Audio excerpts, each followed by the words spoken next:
નમસ્કાર મિત્રો, હું ગોપાલ ઇટાલિયા, વિસાવદર ભેસાણ જૂનાગઢ તાલુકા વિધાનસભાનો આમ આદમી પાર્ટીનો ઉમેદવાર.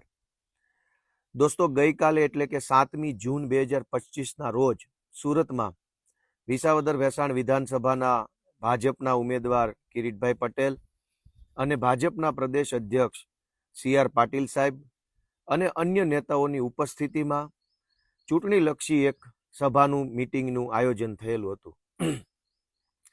આ આયોજનમાં અનેક મોટા મોટા ભાજપના મંત્રીઓ, ધારાસભ્યો, હોદ્દેદારો, ઘણા બધા નેતાઓ હાજર હતા. મેં ગઈકાલે એ બધાનું વક્તવ્ય સાંભળ્યું. એ લોકો, ભાજપના પ્રદેશ પ્રમુખ, ભાજપના ઉમેદવાર અને અન્ય લોકો જે કાંઈ હાજર હતા, એમણે પોતાના વક્તવ્યમાં લોકોને મત આપવાની અપીલ કરી. એ તો એમાં કંઈ ખોટી બાબત નથી. મત બધી જ પાર્ટી માગી શકે, બધા જ ઉમેદવારો માગી શકે, એમાં ખોટું કંઈ છે નહીં. એ તો લોકશાહી છે. પણ આખાય ભાષણમાં વિસાવદર ભેસાણ કે જૂનાગઢ ગ્રામ્ય મત વિસ્તારની જનતાના મુદ્દાની કોઈ વાત ક્યાંય ભાષણમાં આવી નહીં. આ પંથકમાં ઇકોઝોનનો સૌથી મોટો પ્રશ્ન છે. તો જો ભાજપવાળા ચૂંટાશે તો ઇકોઝોન બાબતે એમનું શું સ્ટેન્ડ રહેશે, એની વાત ભાજપના ઉમેદવારે, કોઈ મંત્રીએ, કોઈ ધારાસભ્યએ કે પ્રદેશ પ્રમુખે કરી નહીં. આ પંથકના અનેક ગામડામાં સૌની યોજનાનું પાણી નથી આવતું, એની વાત પણ ભાષણમાં ક્યાંય આવી નહીં. આ પંથકના તમામ ગામડાઓના રોડ તૂટેલા છે, એની વાત પણ ક્યાંય ભાષણમાં, કોઈના ભાષણમાં આવી નહીં. આ પંથકના અનેક ગામડાઓમાં સરકારી બસ આવતી નથી. અગાઉ આવતી હતી, પછી ભાજપની સરકાર આવી, બસો બંધ થઈ ગઈ છે. દીકરા દીકરીઓને ભણવામાં, ખાસ કરીને દીકરીઓને ભણવામાં ઘણી તકલીફ પડે છે, કેમ કે બસ ન આવે તો મા બાપ છે એ ગામડેથી રોજ કેવી રીતે એને મોટા શહેરમાં, ભેસાણમાં, વિસાવદરમાં ભણવા મોકલી શકે. તો ગઈકાલે તમામ લોકોએ ભાષણ કર્યા, મત આપજો, સરકાર અમારી છે, અમે સરકારમાં છીએ, તમે વિરોધ પક્ષમાં મત આપો છો એટલે કામ નથી થતા, અમારી સરકાર આવશે, આવું બધું કીધું. પણ સરકારવાળી પાર્ટીનો ધારાસભ્ય ચૂંટાઈ જશે તો શું કામ કરશે, એની તો કોઈ ચર્ચા થઈ જ નહીં. આ પંથકના અનેક ગામડાઓમાં ગરીબ માણસોને 100 વારિયા પ્લોટની જરૂર છે. હજારો એવા ગરીબો છે કે જેને રહેવા માટે ઘરનું મકાન નથી, કેમ કે ઘરનો પ્લોટ નથી. માણસો ધક્કા ખાઈ ખાઈને થાકી ગયા છે કે 100 વારિયો પ્લોટ આપો તો હું મારું ઘર બનાવું. તો ભાષણમાં એમ કહેવામાં આવે છે ભાજપના પ્રદેશ પ્રમુખ દ્વારા, ભાજપના ઉમેદવાર દ્વારા, કે તમે વિરોધ પક્ષમાં મત આપો છો, સરકાર અમારી છે, કામ નહીં થાય, કામ નહીં થાય. પણ તમે ચૂંટાઈ જશો તો 100 વારિયા પ્લોટ બાબતે શું કરશો, એ વાત તો આજના ભાષણમાં આવતી નથી. આ પંથકના અનેક ગામડાઓમાં અનેક ગરીબ લોકો એવા છે જેની પાસે BPL નું કાર્ડ નથી.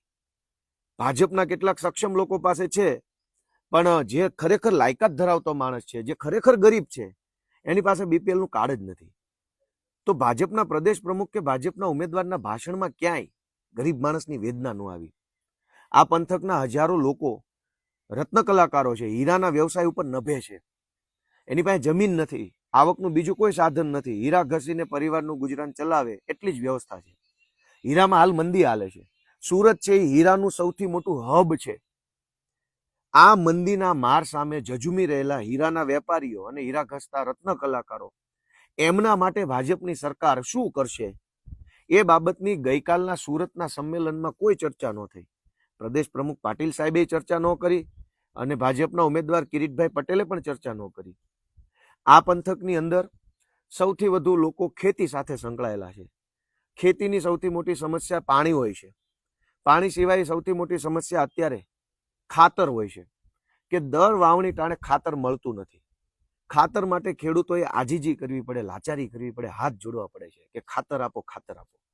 અને 5 થેલી કે 2 થેલી ખાતર જોઈતું હોય ત્યારે 1 થેલી આપવામાં આવે. અને એની સાથે સાથે નેનોનો જે બાટલો આવે છે, જેને આ પંથકમાં ભાણિયો કહેવામાં આવે છે, જબરજસ્તીથી ભાણિયો આપવામાં આવે છે. તો ભાજપના ઉમેદવાર મત માગે છે, CR પાટીલ મત માગે છે, બીજા મંત્રીઓ ગામડે ગામડે જઈને મત માગે છે, તો એ બાંહેધરી કેમ નથી આપતા કે સરકાર તમારી છે, તો શા માટે જબરજસ્તીથી નેનો યુરિયાનું ખેડૂત ઉપર દબાણ કરો છો? નેનો DAP, નેનો યુરિયા જબરજસ્તીથી પરાણે આપવામાં આવે છે. તો એના ઉપર ભાજપના ઉમેદવાર કે ભાજપના પ્રદેશ પ્રમુખ કે ભાજપના જે મંત્રીઓ મત માંગવા આવ્યા છે, એ એક શબ્દ નથી બોલતા. ખાલી એમ કહી દેવું કે સરકાર અમારી છે, અમારો ધારાસભ્ય આવશે તો કામ થશે, એ તો એક ભાષણની વાત છે. તમે આવશો તો નેનો યુરિયા બાબતે શું કરશો, તમે આવશો તો ઇકોઝોન બાબતે શું કરશો? સરકાર તમારી જ છે એવું તમે કહો છો, તો જણાવો. કે નવી જમીન માપણીના કારણે અનેક ગામડાના ખેડૂતો ભયંકર દુઃખી છે. DILR કચેરીની અંદર અરજીઓના થપ્પા લાગી ગયા છે, થપ્પા. કોઈ સાંભળવા વાળું નથી. આ નવી જમીન માપણીના કારણે ખેડૂતોની 7/12 ની અંદર ખૂબ લોચા થયા. તો ગઈકાલના સુરતના સંમેલનમાં વિસાવદર, ભેસાણ કે જુનાગઢ ગ્રામ્ય મત વિસ્તારનો એક પણ પ્રશ્ન ચર્ચામાં નહોતો. બસ મત આપો, મત આપો, મત આપો, મત આપો, મત આપો, આટલી જ વાત. આ અમારે વડાલ પંથકની અંદર ડુંગળીનું ખૂબ મોટા પાયે ઉત્પાદન થાય છે. આ વખતે ડુંગળીના ભાવ નથી. ડુંગળીના પાકનું ઉત્પાદન જે થયું છે, ડુંગળી લઈને લણીને માર્કેટિંગ યાર્ડમાં લઈ જવા કરતા રોટોવેટર ફેરવી દેવું ખેડૂતને સસ્તું પડે એમ છે. ડુંગળીના પાકનું ખેતરમાં નાશ કરી નાખે તો પણ ખેડૂતને પોસાય એમ છે. એ ડુંગળી જો કાઢીને લણીને લઈ જાય માર્કેટિંગ યાર્ડમાં તો નુકસાન જાય એવું છે. તો એ બાબતે ભાજપના ઉમેદવાર, ભાજપના પ્રદેશ પ્રમુખ ને ભાજપના જેટલા મંત્રીઓ અહીંયા પ્રચાર કરે છે, એ લોકો કેમ એક શબ્દ બોલવા તૈયાર નથી? તમારે કહેવું તો જોઈએ ને કે તમે એમ કહો છો કે સરકાર અમારી છે, ધારાસભ્ય અમારો બને તો કામ થશે. તો જણાવો તો ખરા કે ડુંગળીનું શું થશે? આ વિસ્તારની અંદર હજારોની સંખ્યામાં નકલી બોગસ કાગળ ઉપરની મંડળીઓ બનાવેલી છે. એક એક ગામમાં 5-5, 10-10, 15-15, 20-20 મંડળીઓ. મારી પાસે ડેટા છે, આવનારા દિવસોમાં હું એને જાહેર કરવાનો છું. એક એક ગામમાં ઓરિજિનલ કાર્યરત હોય અસલ એવી એક જ મંડળી, કાગળ ઉપર બીજી 3 મંડળી. આ 3 મંડળીનો એક મત બને, 3 મત બને. એટલે આવું ખોટા મતદાનના આધારે સાવજ ડેરીમાં, જુનાગઢ જિલ્લા સહકારી બેંકમાં અને જુનાગઢ APMC યાર્ડમાં ભાજપના માણસો બોગસ મતદાન આધારે ચૂંટાઈ જાય છે અને પછી ભ્રષ્ટાચાર કરે છે. સાવજ ડેરીમાં અને જુનાગઢ જિલ્લા સહકારી બેંકમાં ભાજપના મળતિયાઓની કરોડો રૂપિયા લઈને ભરતી કરવામાં આવી છે. તો કેમ એકેય શબ્દ કોઈ સુરતના સંમેલનમાં બોલ્યું નહીં? તો સંમેલન કર્યું, મત માગો છો, એ તો બરાબર છે, એમાં કાંઈ ખોટું જ નથી. મત માગવાનો સૌનો બંધારણીય અધિકાર છે. પણ મત માગો છો ત્યારે તમે એમ કહો છો કે સરકાર અમારી છે માટે અમને મત આપો, એવું તમે કહો છો. તો એવું કેમ નથી જણાવતા કે તમારી સરકાર જે છે એ શું કરશે? કરશો કે નહીં કરો એ તો ચૂંટણી પછીની વાત છે. પણ બોલવામાં તમે બોલી નથી શકતા. ઇકોઝોન ઉપર એક શબ્દ ભાષણમાં નથી કહી શકતા. જ્યારે તમે અત્યારથી નથી બોલી શકતા તો પછીથી શું બોલશો? એ આ ગયા વર્ષે ટેકાના ભાવના ખરીદી કેન્દ્રમાં ચણા હોય કે મગફળી હોય, ભયંકર લૂંટફાટ મચાવવામાં આવી અને ખેડૂતો પાસેથી ખૂબ રૂપિયા પડાવી લીધા. તો ભાષણમાં બોલો તો ખરા કે એ પૈસા લેવાનો દોષિત કોણ છે? એ ભ્રષ્ટાચાર કોણે કર્યો? આ પંથકમાં બીજી અનેક ગરીબ માણસોની સમસ્યા છે. મામલતદાર ઓફિસે ધક્કા મતલબ કોઈ કામ થતું નથી પૈસા દીધા સિવાય. ભેસાણની અને વિસાવદરની મામલતદાર ઓફિસ, તાલુકા પંચાયત, વીજળી વિભાગની ઓફિસ, લોકો ત્રાહીમામ પોકારી ગયા છે કે ભાઈ સાહેબ બાપા, આ સરકારી કામ ન પડે તો સારું, મારે જો કામ પડ્યું તો સમજી લો ધક્કા. તો ભાજપની સરકાર છે એવું કહીને મત માગો છો, તો ભાજપની સરકારના રાજમાં મામલતદાર ઓફિસે ધક્કા ખાવા પડે છે, પ્રાંત ઓફિસે ધક્કા ખાવા પડે છે. ગમે તેટલા કાગળિયા લખો, કાગળ લખો, કશું થાય નહીં. બસ કાગળ આ ઓફિસે લખો તો આમ જાય, આમ લખો તો આમ જાય, આમથી આમ જાય.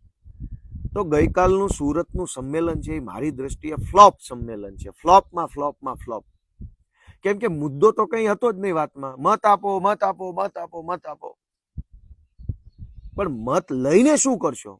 હું મારા ભાષણમાં કહું છું કે હું ઇકોઝોન ઉપર અવાજ ઉઠાવીશ, હું સૌની યોજના બાબત માટે સંઘર્ષ કરીશ, સરકારી કચેરીઓમાં સમયસર કામ થાય એના માટે કામ કરીશ, ગામના પડતર પ્રશ્નો ઉપર હું રજૂઆતો કરીશ, રોડ રસ્તાના કામો ઉપર ધ્યાન આપીશ. એ મારું કમિટમેન્ટ છે જનતાને. અવડું મોટું સંમેલન થયું, લાખો રૂપિયાનો ખર્ચો કર્યો, જમવાનું, stage, lighting, decoration, drone camera, આટલું બધું ભેગા કર્યા પછી વિસાવદર, ભેસાણ કે જુનાગઢ ગ્રામ્ય મત વિસ્તારની આમ જનતાને સ્પર્શતો એક પણ મુદ્દો, ચાહે ખેડૂતનો હોય, ચાહે ખેત મજૂરોનો હોય, ચાહે રત્ન કલાકારોનો હોય, ચાહે વેપારીઓનો હોય, ચાહે આ પંથકના ધંધાદારીઓનો હોય, ચાહે માલધારીઓનો હોય, એક પણ મુદ્દો કિરીટભાઈના ભાષણમાં, પાટીલ સાહેબના ભાષણમાં કે અન્ય લોકોના ભાષણમાં હતો નહીં. માત્ર ને માત્ર મત આપો, મત આપો, મત આપો, જલ્દી મત આપો, જલ્દી મત આપો. તો દોસ્તો, જનતાએ આની નોંધ લેવાની જરૂર છે કે ખાલી મત જોતા છે, મુદ્દો કઈ છે જ નહીં. તો મને એક તક આપો. હું તમારા બધા જેવો સામાન્ય આમ જનતામાંથી આવતો આમ માણસ છું. મારે ખૂબ બધું કામ કરવું છે, મારું લક્ષ્ય મોટું છે, મારી દાનત મોટી છે. હું 2-2.5 મહિનાથી આ પંથકની અંદર ફરું છું, લોકોને મળું છું, વાત સાંભળું છું, નાના મોટા કામ કરું છું, અવાજ ઉઠાવું છું. માત્ર 1.5 વર્ષનો સમય બચ્યો છે. મને તક આપશો તો હું ઘણું સારું કામ કરીશ. ભાજપે આ પંથકના 3 વર્ષ વેડફી નાખ્યા. ભૂપત ભાયાણી પાસે પક્ષ પલટો કરાવનાર જ CR પાટીલ પોતે છે. એ પોતે જ વિસાવદરમાં આવ્યા હતા અને ભૂપતભાઈ ભાયાણીના ગળામાં હાર પહેરાવ્યો હતો. જે CR પાટીલ સાહેબે પક્ષ પલટો કરાવ્યો અને વિસાવદર વિધાનસભામાં 2 વર્ષ સુધી ચૂંટણી ન થવા દીધી, 2 વર્ષ લોકોના કામ ટલ્લે ચડાવ્યા, 2 વર્ષ સુધી પબ્લિક નેતા વગરની રહી. 2 વર્ષ દરમિયાન અતિવૃષ્ટિ થઈ, માવઠા આવ્યા, ઇકોઝોનનો પ્રશ્ન આવ્યો, જમીન માપણીનો પ્રશ્ન આવ્યો, ટેકાના ભાવનો પ્રશ્ન આવ્યો. 2 વર્ષ સુધી આ વિસ્તારમાં ચૂંટણી ન થવા દીધી ભાજપે. શું કામ? ભૂપત ભાયાણીએ CR પાટીલના હાથે પક્ષ પલટો કર્યો. આજે CR પાટીલ સુરતમાં સંમેલન કરીને મત માગે છે કયા મોઢે? 2 વર્ષ તો CR પાટીલના કારણે વેડફાઈ ગયા. એક તો ભાયાણીને લઈ ગયા અને બીજું ચૂંટણી ન થવા દીધી. તો દોસ્તો, સુરતના સૌ મિત્રોને મારી વિનંતી છે કે ભાઈ સાહેબ બાપા, આપણે ઘણી બધી વખત તક ગુમાવી ચૂક્યા છીએ. આ તક ન ગુમાવતા. 2017ના આંદોલનની તક ગુમાવી ચૂક્યા, 2022ની તક આપણે ગુમાવી છે. મારી બધાય સુરતના મિત્રોને 2 હાથ જોડીને વિનંતી છે કે ભાઈ સાહેબ બાપા, તક ન ગુમાવતા. રાજકારણની રીતે હાલતું રહેશે, પાર્ટીઓ આવતી રહેશે, નેતાઓ આવતા રહેશે, સમય પૂરો થાય જતા રહેશે, પણ આ તક બીજી વાર નહીં આવે. હું સૌનો ખૂબ ખૂબ આભાર માનું છું. જય કિસાન, જય જય ગરવી ગુજરાત.